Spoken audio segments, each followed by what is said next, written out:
So my music didn't play, but we're gonna have the coaches here in just a few seconds. I want to do the intro here tonight, do things just a little bit differently. Hopefully everybody's sharing and all that good stuff.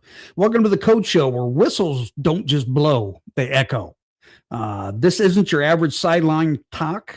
This is raw insight, real stories, and unfiltered truth behind what it takes to build winners on the field and in life. From the grind of early mornings to the pressure of Friday night lights, from the locker room culture to leadership that lasts a lifetime, nothing is off limits. If you've ever loved the game, coached the game, or lived the game, you're in the right place. Strap in because greatness isn't given, it's coached. This is the Coach Show. I'm going to bring the boys on here. Tonight, you're in for a real treat. We got Dallas Center Grimes, head coach, and also track coach. So, we were kind of talking there at the beginning there, coach, and you were saying this is kind of a weird point of the year, right? Yeah, you come home from spring break and gosh, it seems like you have two, sometimes three meets a week, and who knows how many of those are going to get canceled. And then you get to May, and all it is conference this week for us, districts next week, and the state meet the week after. So just, three opportunities to be on the track this month. But, we kind of call it championship season. And the guys are hopefully peaking at the right time and are going to go out and run some of their best stuff the next 2 weeks. Absolutely. And there's Mama Doherty. I want to give her a shout out. She is like, I don't know. I think she's your number one fan, Coach Dee. She's the best. We kind of talked that you're going to have it on Tuesday instead of later in the week, and we talked about a little Pella story, but we're not going to bring that up right now. I just want to throw the icing on the cake there. But hey, man, 22 years leading one program is rare today. Dee, what year are you in? As head coach? Yeah. Just finished 17 total. I had 3 years as head coach, made the playoffs and got canned. But anyway, it's okay. It's okay. All right. Hey, let's talk about some stuff here. 2 decades at the helm. What do you love about being at Dallas Center Grimes? Well, first of all, I think every time someone brings up how long I've been here, I stop and blink for a minute because it doesn't feel like it's been that long, but it has. It's been a minute, right? And I think, when I was a young coach, in my early 20s and mid 20s, knowing that I wanted to be a head coach somewhere, I just kept looking for a place where, extracurricular activities and the student athlete experience was important, and a place where football was important. There's a lot of jobs that are out there, a lot of jobs that opened up that some I interviewed for, some that I didn't, in that era. And, this one just kind of, all the cards fell into place. I found a place that didn't take me too far from where I was. I was up in Boone High School for 5 years prior to this. And it kept me in central Iowa, which is what I was most familiar with. It's where I knew most of the people. We had competed. Actually, the last game I coached before I was the head coach here, we at Boone High School were defeated by Dallas Center Grimes, and the winner was going to the playoffs that year. And so Steve had a really nice team in 2003 and came up and beat us week 9. And so I got a little bit of a firsthand look at them right then and there. And then surprisingly, the job came open, and I just thought, that could be a place that checks a lot of the boxes for me. And when I got here, that's what I found. It's been a great place. People are real passionate about supporting high school activities here. They're real passionate about supporting our kids. And, those are some pretty important things when you're doing what we do. Both of you undefeated at that point, for that trip? No. I think we had one loss. I think we each had one loss, maybe. We beat Carroll. They got beat by Carroll. And then I can't remember who maybe we got beat prior to that one with, but it was a windy night, and the winner got to go to Harlan and play. So I don't know how much of a reward that was in 2003. So, but it was it was a good game. Got to give, got to give him a shout, man. You guys go ahead. I'm going to spam everybody in the country. All right, Coach, I'll start. Thanks for coming on, and Really appreciate your time here. So just doing a little bit of research on you, correct me if I'm wrong, 1994, you were coaching, first coaching job at AP, right? Correct. Okay. So all these years later, reflecting back, what did you not know then that you know now? Oh, I didn't know a lot then, but I was really lucky. I mean, when you go back to 1994, I was 2 years out of high school. So, I didn't have a collegiate playing experience in any sport. I went to college for 1 year, got my coaching endorsement, came home, coached baseball in my hometown that summer, and then went back that fall and started coaching football in Parkersburg. I think the best thing about that experience was I honestly, I mean, when I say I didn't know anything, I really didn't, but I was smart enough to pay attention. And I was smart enough at the time to really understand that I had an opportunity around some pretty amazing coaches. Coach Ed Thomas being the first of those, John Wigman, Al Kearns, Dave McGill, and my eyes were open wide, my ears were open wide, and I kept my mouth shut and picked up absolutely as much as I could when I was there. That's awesome. I got to throw out there, guys, that, One Back Football followed me. I'm in that group. I'm sure that after that spamming in the last 24 hours that, maybe I won't be a part of that group because I would be in the Flexbone group, Ben. Oh, Lord. I'm aware that you'd be in the Flexbone group, Coach. All right, you get the next question, man. All right. So, as we've kind of just said, you've built this thing over 2 decades. What are some non-negotiables that have stayed consistent for you throughout your time at AP and now at DCG? Well, I think the one thing that I learned real early on, not only from Coach Thomas, but from my dad growing up under him and some of the other coaches I worked with is relationships are where everything starts.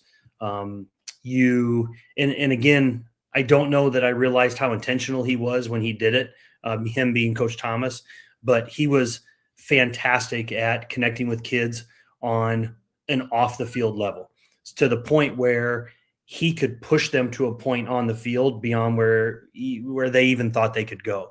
And so the first non-negotiable for me with a coach is you got to come in and understand that you have to build that relationship with starting with your position group and then maybe branch out from there. But until you have that connection made with those kids, they're not going to respond to you the way that you want them to. I don't know that in today's day and age, kids come in and just give unequivocal respect and credit to somebody. They want to check you out a little bit. They want to see if you're there for them. They want to see if are you someone who's consistent. So that relationship piece is the first thing. The second one is good old fashioned fundamentals.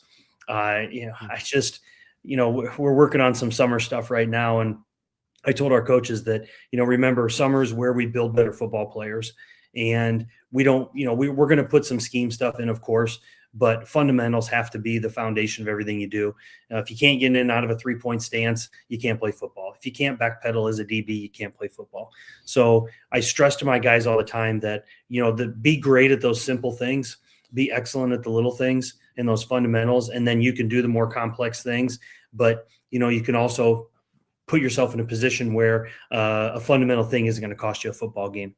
And then I think the last thing is I want to have a team full of guys who have a lot of real passion for the game. They love the game and they love the opportunity to go out and compete. We talk a lot about at our place about having respect for the game. And there's a certain way you should play the game and a certain way that you do play the game that reflects that respect for the game. So, those 3 things there, I think would be pretty non-negotiable with me. I think if you were to talk to guys who I've interviewed to be part of our coaching staff over the last 20 years, those are the kind of questions I ask them about. And those are the things I'm looking at. Can they build relationships? Can they teach great fundamentals? And do they have a real passion for the game and for working with kids? Because, if you have those 3 things, I can teach you to be a DB coach. We can teach you to be a wide receivers coach. But those 3 things right there, man, those are the core of what I think we do. Are you superstitious? I was a lot more superstitious as a young coach than I am now. Why do you ask? Oh, I don't know. I think DD is superstitious. Coach Fry, what do you think?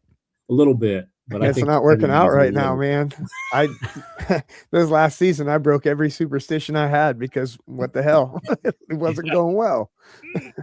Over the years when I was a young guy, same dress on Friday, same pregame order from Bredo Pizza on Thursday night. It was things like I was always the last one on the bus. I always sat in the front right seat, these types of things. And, and I think as coaches, especially football coaches, we're control freaks. And so I think those were things, right, that I could control. And then as I've gotten older, I've realized that all I'm doing is creating more stress for myself by worrying about whether I got my calzone ordered for Bredo Pizza or not. So, it wears you out. Things that they do, it wears you out.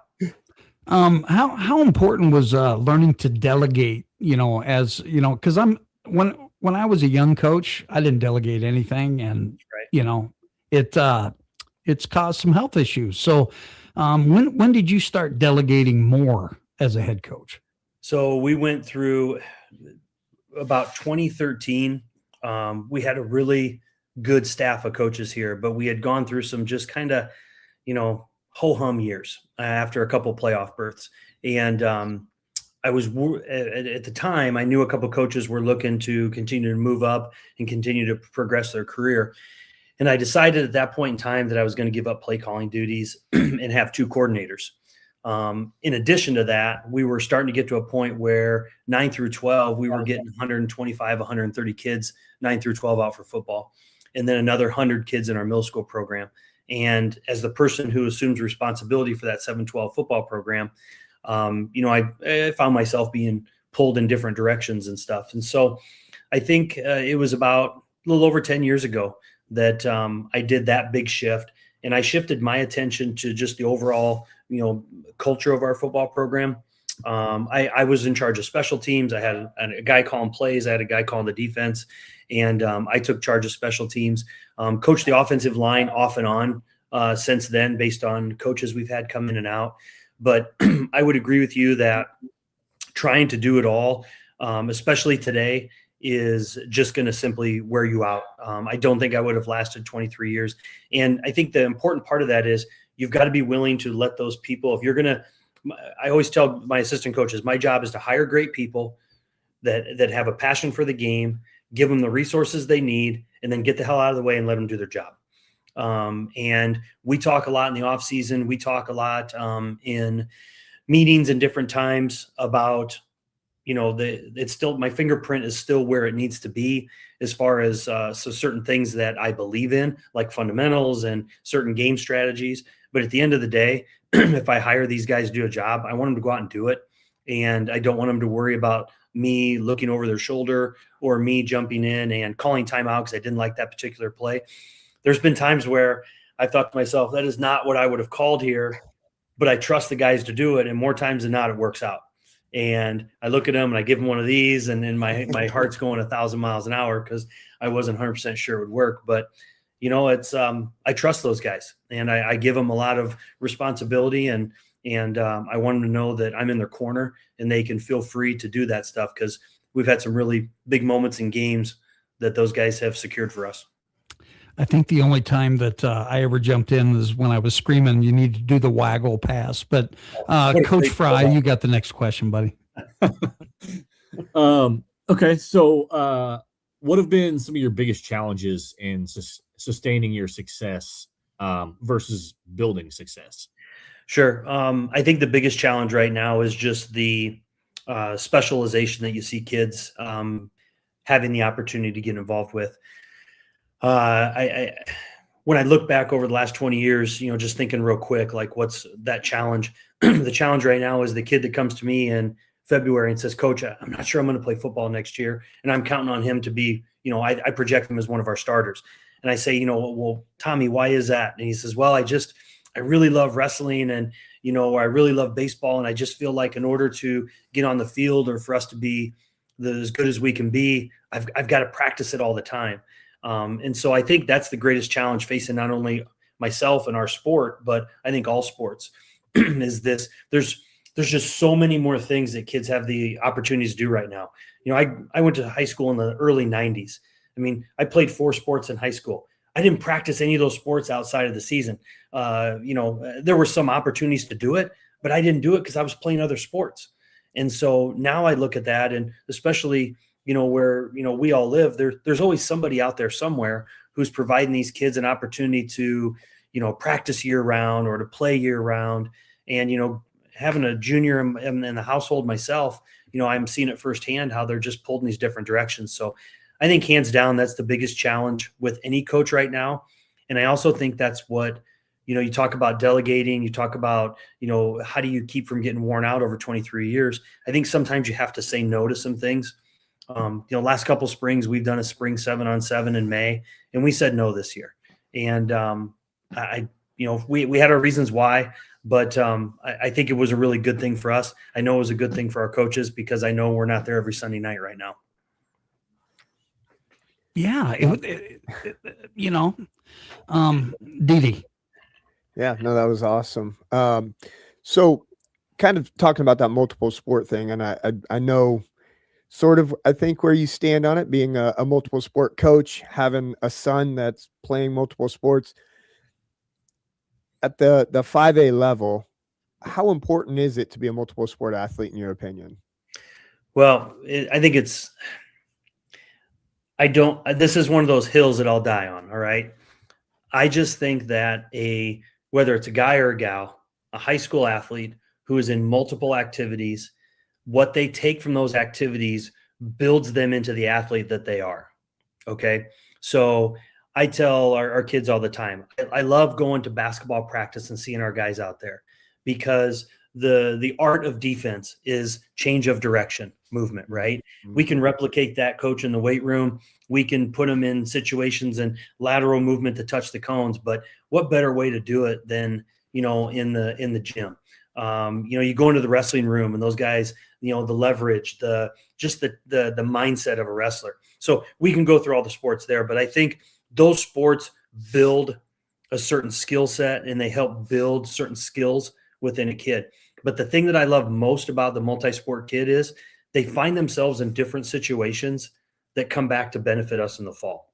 Okay. So, our basketball team goes to the state tournament, and, one of our guys is at the free throw line with the game on the line. That's a pressure situation.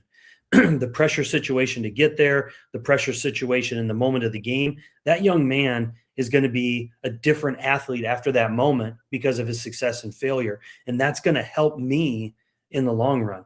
And I also love it when I see guys who start for me who go and are a role player on another sport, because now I feel like that gives them the opportunity to understand what the role players on our team are experiencing and feeling like.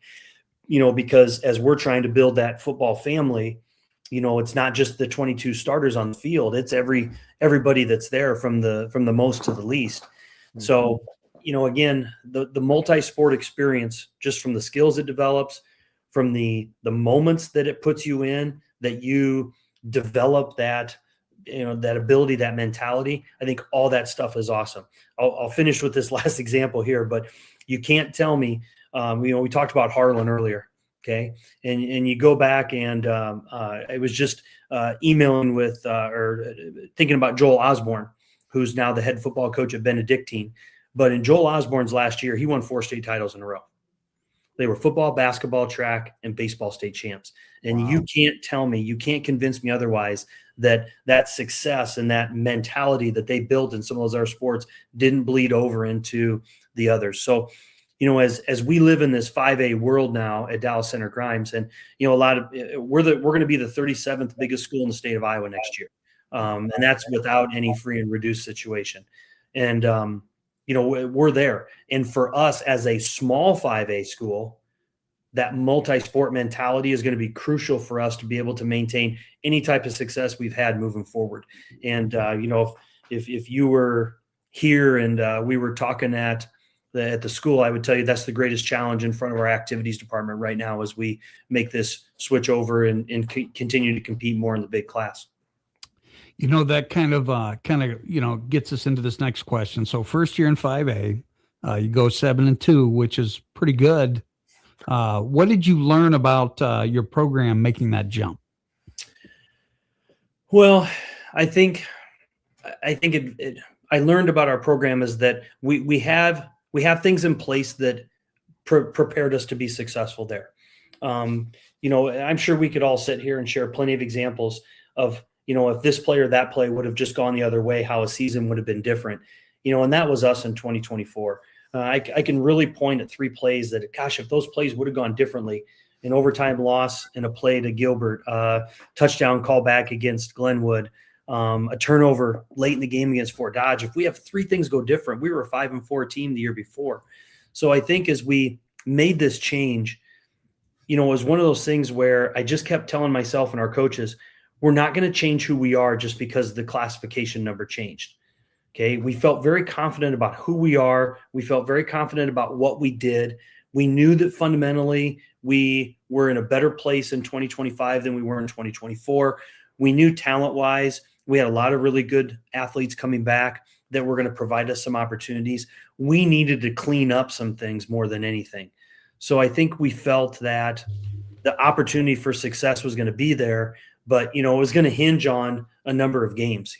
When you get your schedule as a first-time 5A school and you see week 3 against West Des Moines Dowling, that can be a little intimidating. That can be a little bit like, okay, we're going to find out. But, we had Urbandale on there, who's a neighbor to us and we know him really well. We had Waukee on there. We had Ames on there, who's coming in a little Hawkeye conference in the fall. We had to travel over to Kennedy, and I've watched and respected Brian White's program from afar for a lot of years, especially when Max was there playing. They had an awful good team that year. So, we knew with that we had our work cut out for us. But if there was a year to do it, it was the year that it was last year because of the experience we had coming back. And again, we just really felt like we had things in place. And the old saying, we're not going to throw the baby out with the bathwater. We're just going to come back and go to work and believe in who we are and believe in what we were doing and know that those were the things that will put us on the path to success. Then those breaks that didn't go our way in 24, we had a couple of them go our way this year. And, and when those things happen, a very different season can follow. Absolutely. Yeah. I'm going to let you guys jump in. I'm just going to ask, just because I had kind of my first experience with 5A football, and it's quite the jump as far as what you see, at least down here. You know what you're going to see for the most part, coverage wise, and guys try to disguise it. But at that 5A level, man, it's extremely dynamic. So what adjustments, what things kind of caught you off guard when you're preparing schematically for the physicality of 5A football? Yeah, I think the 2 things that stood out this year about our experience is, number one, everybody's coached really, really well. Whether you're talking about a team that has lots of wins at the end of the year, a team that doesn't have lots of wins at the end of the year, everybody is coached really well. And that's the thing that really stood out, first of all. The second thing was everybody's got a couple of guys that are scary athletic. And, we talked with our guys that, we've got to make sure that we are schematically sound because of that. Otherwise, that person can really make things trouble for us. So, the in-game adjustments, I thought, happened very, very fast this year to what we were doing.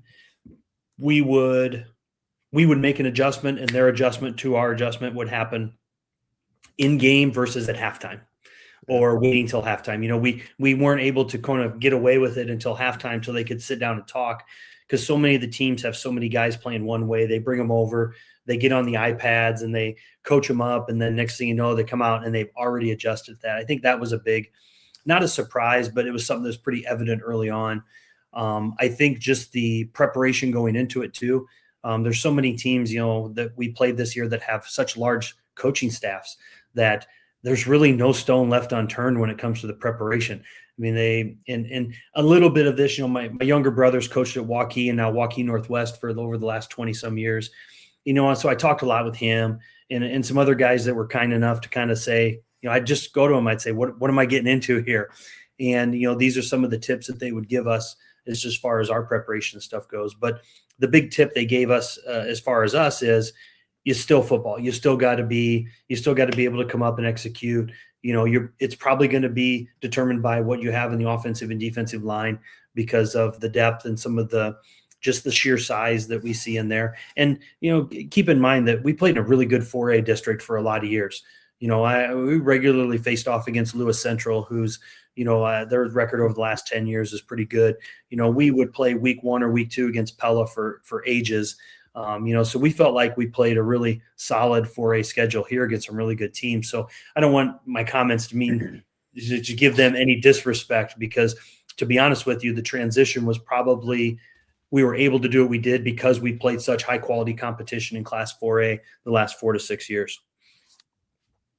Yeah. And then was there a moment this season where you just felt like, we belong here? I mean, I know you said that you had, a lot of guys coming back, but was there an aha moment? I think if you were to ask our kids and ask our coaches, it was probably our week 5 win against Waukee. Up until that point, I don't think anybody expected us to probably beat Dowling. They had an awful special group this year. I think it was a lot closer at halftime than people thought it might be. But that win against Waukee was one where I felt like, maybe we justified a little bit our record at the time, because with that win, we were sitting at 4-1 after 5 weeks. And, a lot of people saying, wait till they play Waukee and those guys come to town. And Gabe had a really good group, a really veteran senior group of guys this year. And it was a whale of a football game. It was, it had a ton of attention on it because it was the Channel 13 game of the week, and they were much more senior experienced than we were. We had all these juniors, but I was really proud of the way our kids played. And, we made this last drive over the last 2 minutes, and I can vividly remember I called for the punt team at about midfield with about 4 minutes to go. And it was one of those collective groans in the headset when I called for him.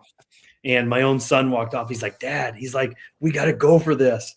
And I kind of look up at the clock and I'm looking at the situation and I'm like, okay, I used our last time out. And, so we've got almost 4 minutes left. I just burned our last time out. And I'm sitting there thinking, okay, if we kick it away, play the field position, can we stop them and get the ball back? But our kids and our coaches were so adamant. They're like, we can get this first down. And I'm like, all right, screw it. Let's just do it. Let's go for it. And I told him, I said, we're in the huddle. I said, we're going to get this first down and we're going to go down, score, and we're going to go for 2. I'm telling you right now, we're not playing for overtime. I told him we were at the ball was at the 50-yard line with about 3-4 minutes to go. And we had already determined that if we went down to score on this drive, we were going to go for 2 and try to win the football game. And so I think that win, that game, probably, I think for our kids and our coaches, probably made them feel like, we can play in this league a little bit. Absolutely. What kind of, are you a rah-rah coach, or are you a quiet coach that, you make the look and they're like, oh God, what kind of, I just kind of want to know. Oh, I'm going to tell you, when I was younger, I had pretty fiery. I was probably more of a rah-rah guy, and it was probably because I was trying to cover up what I didn't know. I can remember as an assistant coach at Prairie Valley Gallery, my first year coaching, I got a flag on a punt return from an official for being on the field and yelling. And our head coach at the time looked at me and did one of these. He goes, "That'll be the last time that ever happens." And I felt horrible. So I think now, though, I'm much more, I'm a lot different now than I was when I first started. I think, with age comes wisdom, right? I don't know about that. I'm older. For normal people, Chuck. Okay. I think in a position that I'm in right now with how we have our program set up and our staff, I've got to be a little more. There are times where you're still going to see the fire and the energy. It's usually either in extreme cases where I'm really, really mad about something, or it's cases where I'm really fired up about something. But I also think that I've understood over the years that the kids and coaches are going to play off my emotions a little bit. And, I kind of lived in that bubble, lived in that tunnel a little bit earlier when I was younger, when our staff was smaller and, it was me and one or two other guys doing most everything. I just think now that it's different. So I'd like to tell you I'm a lot more calmer now. I suppose our players and coaches can answer that question better, but I do know that I do come home with a voice more nights than I did when I was younger. So that probably gives you a little indication.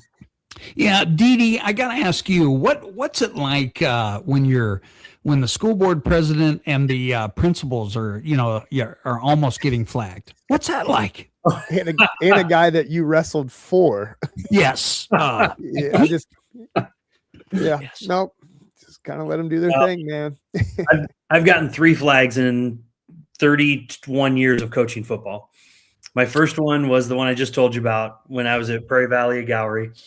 I yelled at this official because I thought there was a block in the back. The official did not agree, dropped a flag on me. The second one I ever got, and I'm embarrassed to say this, was a Monday night JV game. And it was home. And I was barking at one of the officials about something because I didn't think he was, maybe giving it the same effort that our kids were. And it backed our kids all the way up to the 1 yard line. And we ran a quarterback replay, and the kid went 99 yards for the touchdown. And he comes over and he looks at me and goes, "I bailed you out of that one, didn't I?" Yeah. Oh my goodness. I got in 24, I got a warning. I didn't get a flag, but I wasn't paying attention to where I was on the sideline. And it was a punt, and Chase, my son, was the punt returner. So I was way down at the other end talking to him. "Hey, line up here. You should have plenty of room." And then I didn't step back, and I got hit by the official. So if it was on the, they do the officials things for the coaches, it made it. And you couldn't tell it was me. And I blamed it on all my assistant coaches, but I'll come clean now. And it was me. And the guy that hit me was not a small man. And I was sore for about 2 days after that. He hit me and knocked me right to the ground. So it happens sometimes, no one's perfect. That will definitely be highlighted on the shorts, Dee Dee. I'm just throwing that out there. I was going to say too, coaches getting flags is always a highlight moment. Like, it doesn't matter what the situation is; it's always a highlight moment. Yeah. Well, and I don't know about Derek, but I talk to our guys quite a bit. I'm like, listen, and I officiate basketball in the winter. I do about 30 high school basketball games all winter, and there's nothing that irritates me more as an official as when an assistant coach is chirping at me. And so I tell our guys on the sideline, I'm like, listen, you don't need to talk to the officials. Like, I will talk to the officials. Come see me. And they're pretty good about it. But every now and then they'll holler from 10 yards away, "Hey, Coach Heitland, they're holding our guys." And, just to make sure that they can, they're not talking to them, but they definitely heard them. So it's officiating's not easy. It's not getting any easier. And we're not getting them lined up to replace these guys that are doing it. So but yeah, there's nights where sometimes you just want to pull your hair out. When do you think that AI is going to jump in there? Oh, no, gosh. I'm sorry. If they Dee do, Dee. I'm retiring. Okay, Dee Dee. I was just going to ask, do you think that officiating basketball has given you not more leniency, but just kind of a different viewpoint of what those guys in the stripes are going through? Because I know Iowa USA makes us, when I was on the coaching staff for them, they made us officiate, and it's like it's different, and just, do you think that's kind of opened your eyes? Like, when you're a young coach, you're probably on those officials a lot, and then when you start officiating, you're like, oh, it's harder than it looks. Yeah, I think if anything it did is it forced me to understand that, making a pass interference call is just like making a block charge. It's a judgment call. How did you see it? So instead of just jumping in and complaining, I try to always remember. I'm not perfect, but I'll try to always remember, and I'll ask him, "What did you see? What did you see that made you call that?" And if he tells me what he saw, I don't know how I can argue back with that. Now, sometimes I'll be like, "Well, I'm not sure that I agree with what you saw," but those types of things, I think do give you more patience. I think they do give you a better understanding of what they're going through. And at the same time, it also drives me crazy when I see an official and I know that they aren't working as hard as they could and that they're cutting corners. Maybe they're being a little lazy. That really gets under my skin. And those are the guys that probably catch my ire the most, because, we always say on the basketball court, doesn't matter whether it's the last 30 seconds or the first 30 seconds, we got to really do our best to work it just like it was the most important part of the game. And it's hard when we had a lot of basketball games this year that were running clocks, that are 35, 40 points, but a foul is a foul and you got to call it. And so I think, if there's one suggestion that I could give young coaches out there is find another sport and be an official, because I do think it will give you a different perspective. I do think it will make you a better coach in a lot of ways. And not to mention the fact that, man, we need the officials bad in all sports. I have to jump in because I got to talk about our sponsor, right? Riverside Resale Shop, downtown Fort Madison. You're going to want to check that out. She's got some crazy Mother's Day sale this week. So check out Riverside Retail Shop. I want to throw out because there is a Brent Butcher kind of tie-in here. Yeah. I remember I took the written test for soccer, passed. I was a soccer official. It didn't make me any less of a jerk to the officials because then I'd be like, I'm an official. I wouldn't call it like that. I was, I had to learn though.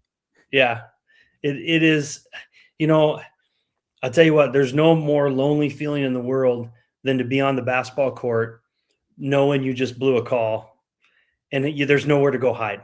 There's nowhere to escape to. And if anything, it probably, it benefited me in so many different ways, just as a person and as a coach, to have to be in that situation. And, I've been blessed to work 3 state tournaments and, work in a lot of big games to go to state or in the tournament or just even regular season games. And I'm going to tell you, the excitement and the thrill that I experienced with the going for 2 and winning in week 5 this week is no less. It's not any different than the thrill and the excitement of being on the court with 1 minute to go in a tie basketball game. Man, it's a rush. It's so much fun. Can you explain to the Southeast Iowa audience that over the back isn't a thing? That's correct. There is no such thing as over the back. And just so they know too, 3 seconds starts over every time a shot goes up. So as long as a shot goes up every 2.5 seconds, that kid can stay in the lane all night. I do want to give a shout out to Coach Stanton. Over. Coach Stanton, says, Coach Heitland, let's go. Yeah, Lucas, good dude right there. Lucas was on my Shrine staff back in 2022 and has become a good friend. And boy, there's a guy, call him up, get him on your podcast some night. That couple weeks ago. We had him. Okay, all right. Yeah. That guy, he's a heck of a football coach. It's good. Absolutely. All right, Coach Fry, I'm sorry I'm jumping on your toes, man. No, you're good. I'm an official too, so I was just enjoying that piece of it. So I do basketball. I've watched you officiate, and it's Which you basketball and baseball? Basketball and baseball. I was softball and on all that kind of stuff too, but we have such a shortage in baseball that I just stopped doing softball and have just been doing baseball. So yeah. Do you practice your calls in the mirror? No. He had to think about it. He's lying. He's lying. He was thinking about it. I was thinking about it. I don't think I've ever done my baseball stuff in the mirror. Now basketball, like I made sure, like obviously people don't know the difference between open hand, closed hand when an official sticks their hand up. And so like that was one of the things I had to rep and kind of get that stuff. But more so I focus more on every time that there's action, like making sure I'm in the right positioning, because people take that for granted too, and that's half the time that your calls are wrong is you're slightly out of position and can't see it properly. So that was kind of the big thing for me. You carrying the officiating torch. That's awesome. I appreciate that. How many parents have you thrown out? Sorry, Coach Frey, I'll let you get back here in a minute. How many parents have I thrown out? Yeah, 0. That's good. And that's the other thing too, is that we go to a lot of, we go out to Audubon every year, small Western Iowa school. Sean Burks was on my Shrine staff. Ever since we worked together, he always gives us a basketball game. We go out and work a basketball game. We go to a lot of great places where, for the most part, people know basketball. I think people also understand that, when a guy's doing an okay job, there's always our favorite gyms are some of the smaller towns we go into. And, that's the group of guys that sits in the corner at midcourt, and they've been there for forever. And, they're always happy to give you a little opinion of how you're doing. And, but that's what makes it fun. Like going to those places, we go down to Leon, and a lot of times we go to places where we know people. The AD at Leon used to be at Ballard, and he coached basketball, and we got to know him there. And now we go down to Leon to work games when we can. It's just, there's some tremendous people, as you guys know, in our coaching fraternity. And it exists like that in the officiating fraternity too. And then to mix the two together, I'll walk in a gym somewhere and someone will say, hey, congratulations on your football season. You guys had a great year. And, that means a lot to me that, they took the time to either check it out or took the time to, pay attention. And, that's the part of what we do as coaches and officials and activities directors that I think is just, it's really special. It's unique. And it's why it's such an attraction for a lot of people. Absolutely. All right, Ben. Pull Sorry, that- I'm pull- stepping pull on that your back. toes. Hey, pull that back up. That's a huge compliment. Coach Yeah. Conrad's the man. Absolutely. That's a huge compliment, Coach.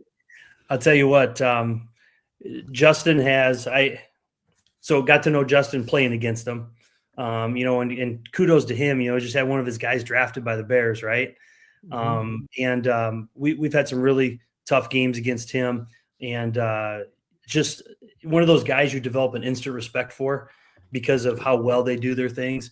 But until you get a chance to sit and talk to him off the field and get to know him a little bit, then you realize that, not only is he a good football coach, he's a good dude. And he's been very open to me and answering questions and, hey, can I run this past you? Or, hey, what are you guys doing with this? And, that's it's good stuff. And so Lucas Stanton, Justin Camrad, both IFCA board of director members, just tremendous people and blessed to call them friends. And we couldn't do the coach show without the fraternity that we all have. And the listeners are second to none, and the coaches are second to none as well. All right, Coach Fry. Sorry. I'm going to piggyback off that real quick, because I don't think people truly understand. Like, yeah, we might hate each other on Friday nights for an hour, but like we get together at these clinics and we'll sit down and we'll just talk about what we're going through with people, because they're going through it too. And everybody's just supportive of each other. And it's an incredible, like you said, fraternity to be part of. But it is. What does DCG football, stand for when people come and watch you guys play? We talk all the time about how if someone, whether we're playing them for the first time or they come to watch us for the first time, we want them to walk away and say, dang, win or lose, those guys played hard. They were physical on defense. They were physical on offense. And, that's the goal, right? We want someone to say, if they're going to beat us, man, they had to play their best to beat us. They had to earn it in that regard. And so, those are things that you hope you have a reputation for, you build your program reputation on.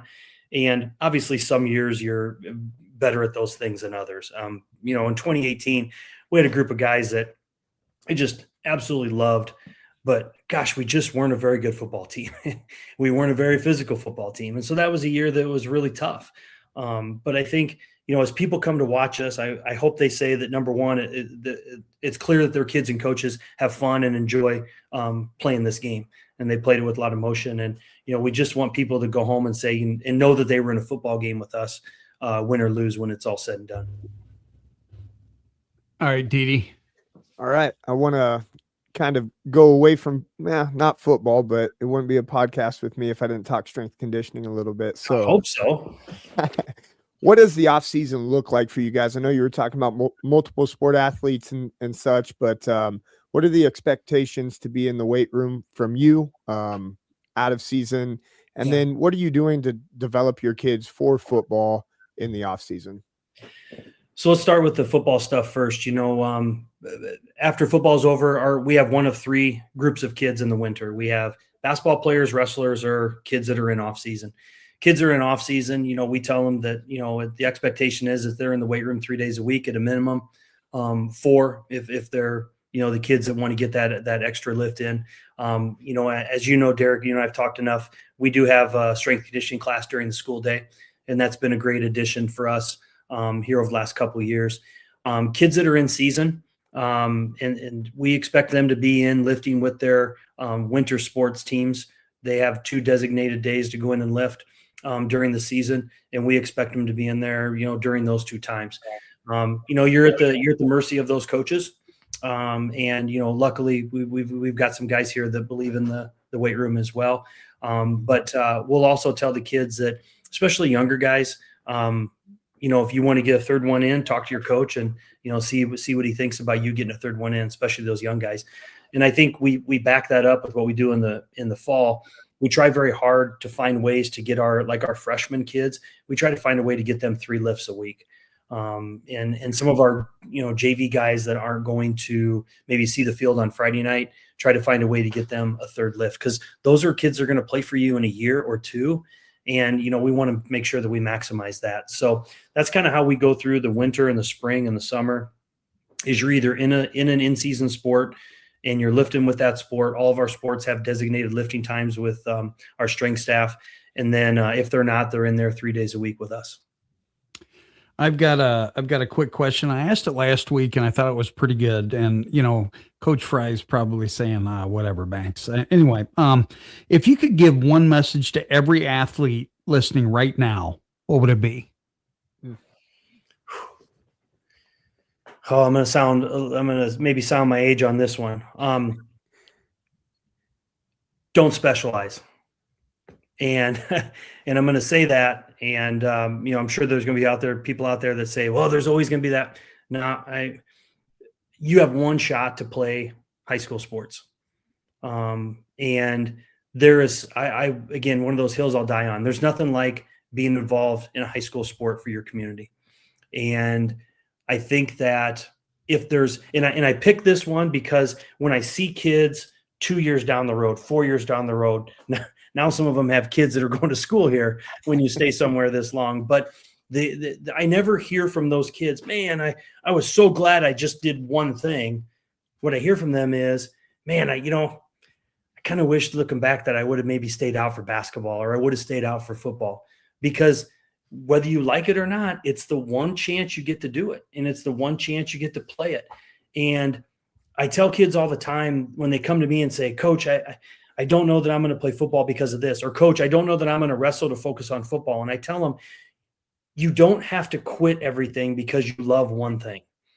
You can still do that thing you love year round all the time, but just keep playing the other one when you can. We've got a young man in our school right now who, really big baseball kid, he's telling me. And the thing that I told him is, I said, okay, I don't need to see you in June or July. Just be there August 4th. And if you're there August 4th, we're still going to be a better football team with you as a part of it. Now, your role might be a little different than you might think, but if you're half the athlete that I think you are, you're going to find ways to contribute, and we're going to be better with you than we are without you. So that'd be the one thing that I think I would tell kids is, I think they have a lot of people talking in their ears. And I got to be careful that I don't go off on a tangent here or have this come out the wrong way, but there's a lot of people out there. They're going to tell them one thing because it's financially in their best interest to do it, because of where they're going to spend their time and money if they're not in those other sports. But at the end of the day, representing your town, I'm a little bit old fashioned that way. It's something that I took great pride in as a high school prep athlete. And I take pride in it right now, representing our community as a coach. And I would want our kids to do the same thing. What a great message. I've got one more question, and then I'll let the other coaches go. They're probably rolling their eyes right now, Coach. I'm interested in the mental health side of things. Like as a coach, what kind of a support system do you have, or what do you do to be able to do that? Because football is such a freaking grind, and as a head coach, you have so much going on. What are you doing personally is working? Well, first of all, we have a 12-month calendar like most coaches that we follow.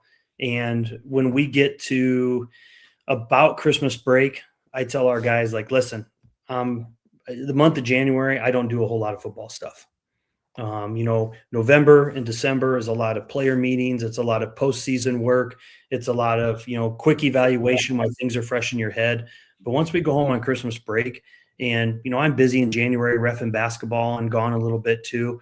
I just think those are you got to build a break in if you're someone that struggles taking breaks.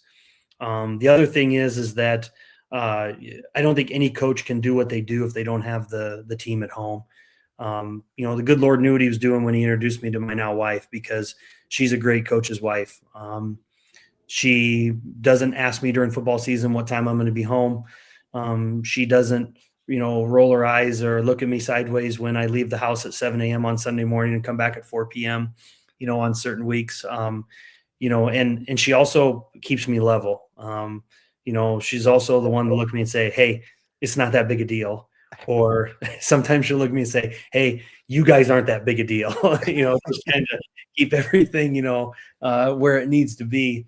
But I think it's just, you have to be really intentional about building in those opportunities. Putting the phone away has probably been the biggest thing that I've picked up from other guys that I've tried to start doing by a certain time of night. It's harder in season, but off season is definitely something you can do.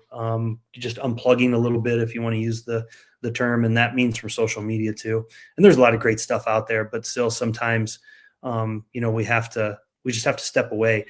And if you don't have the ability to do it, find that person who knows you well enough, who can look at you and say, hey, you need to take some time. Family week, when the state instituted Family Week. That was great. Yeah, I agree with you.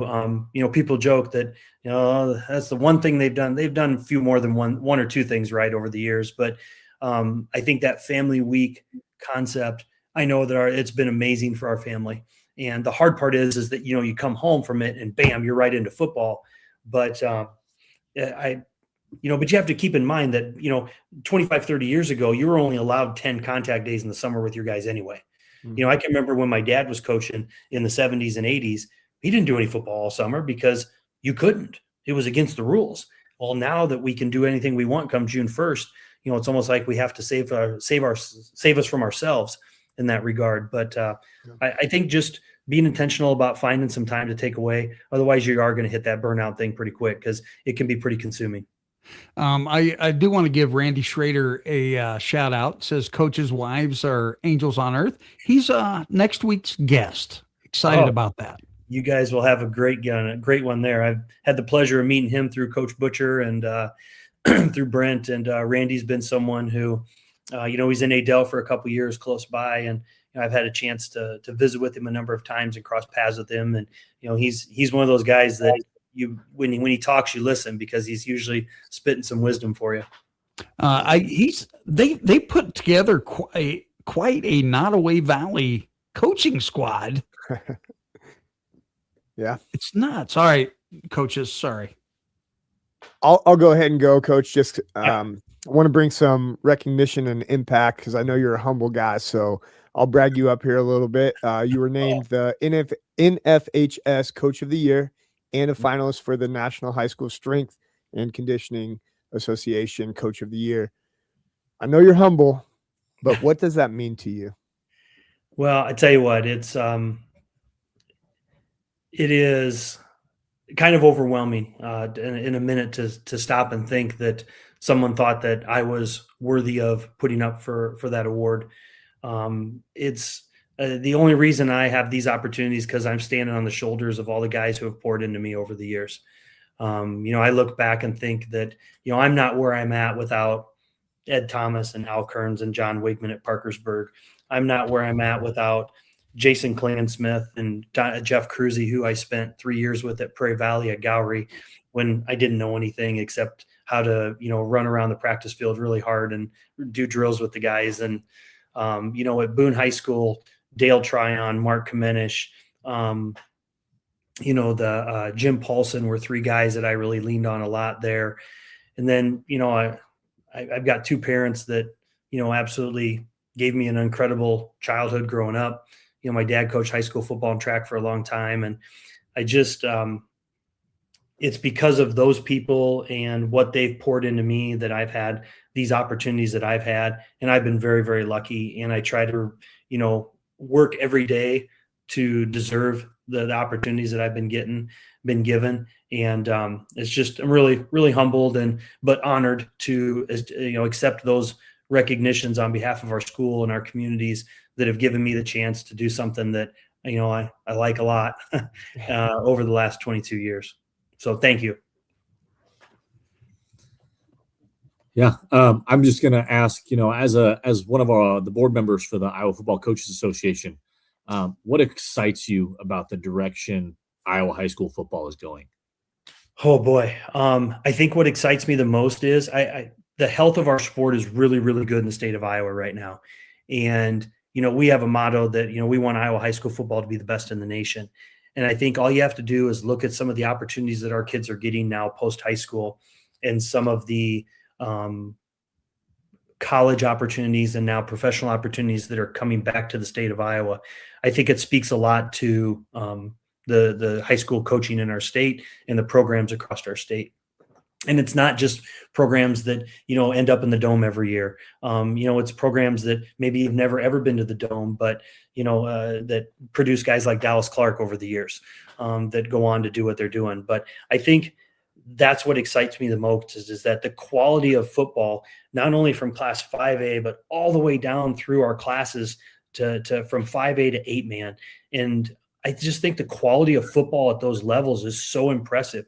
If you've never been to the Unidome to watch the semifinals, my favorite weekend to go to the Dome is not finals weekend, it's semifinals weekend, because you get to see twice as many teams. And the level of football that's being played is just impressive. Whether it's, Bishop Garrigan and Woodbine and 8-man, or whether it's Valley and Dowling in the semifinals in 5A, it's just really, really good. So that excites me. I think coaches are investing in football in Iowa at a very high level. They're investing in themselves. They're investing in our kids.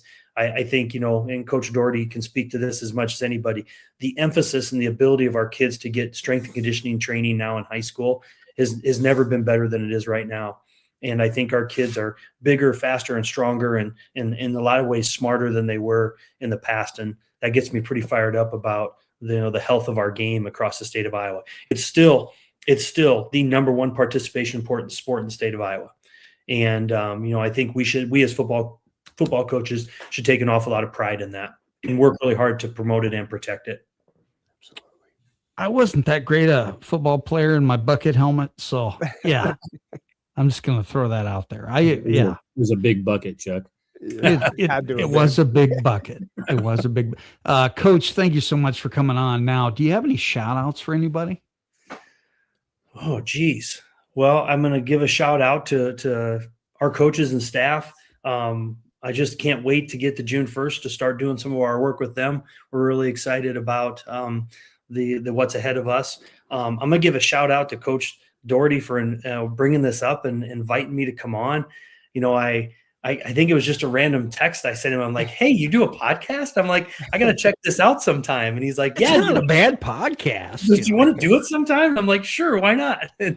And so we got it set up. But, I think my shout out's going to be to just all the guys out there like us that love working with kids, whether it's in any sport, whether it's in the weight room, whatever it might be. Just keep fighting the good fight, everybody, and keep doing things that make a difference, because at the end of the day, sometimes the best hour or the best 2 hours of that kid's day is going to be with you. And it's our job to pour into them so they can go out and do amazing things, and just keep doing great stuff, because if God help us if we ever lose high school sports, because we'll be in a world of hurt if that stuff ever goes away. Now, I figured you would give a shout out to your wife. Oh, well, of course I need to. Okay. So yes. Thanks for covering me on that one. So my wife, April, and my two sons, I have a 6th grader, Andrew, and a junior, Chase.